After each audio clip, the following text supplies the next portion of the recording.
BJP का जिनसे deputy speaker Ajay कशमिटा जी वो कह रहे हैं कि दिल्ली चुनाव के बाद ना कांग्रेस को मोक्ष की प्राप्ति की हम दुआ करते हैं, कांग्रेस को मोक्ष की प्राप्ति हो। किसको मोक्ष हो गया? मोक्ष की प्राप्ति की दुआ करते हैं doctor Krishan Middha deputy speaker कह रहे हैं कि कांग्रेस के मोक्ष की प्राप्ति के लिए।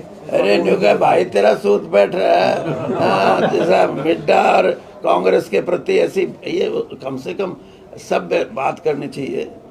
मोक्ष की तो प्राप्ति के लिए और बतेरे जान लग रहे हैं, चले जाओगे मारेंगे जितनी घड़ी डुबकी मारेंगे उतने तोड़े। चुनाव के बाद आपने कहा था कि कांग्रेस की मोक्ष की प्राप्ति करती हैं, 0 सीटें हैं। आज चौधरी वीरेंद्र सिंह ने कहा है कि जो मोक्ष की प्राप्ति का बयान डिप्टी स्पीकर ने दिया है, वैसे तो वो वैसे ही सूत बैठ गया और डिप्टी स्पीकर बन गए हैं और ऐसे बयान नहीं देने चाहिए थे उनको। देखिए, जो मोक्ष की प्राप्ति का जो मैंने कहा है, तो दिल्ली में आप देख रहे हैं विधानसभा चुनाव हुआ उसमें 0 रही, लोकसभा चुनाव हुआ फिर उसमें 0 रही, फिर विधानसभा चुनाव हुआ आपके सामने 0/0 रहा।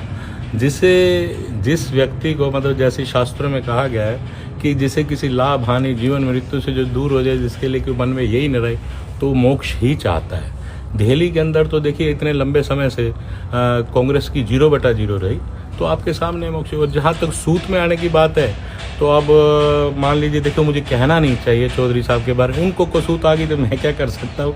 अगर वो भारतीय जनता पार्टी में रहते तो उनको भी सूत आई हुई थी, छोड़ के तो वो गए, हम तो गए नहीं।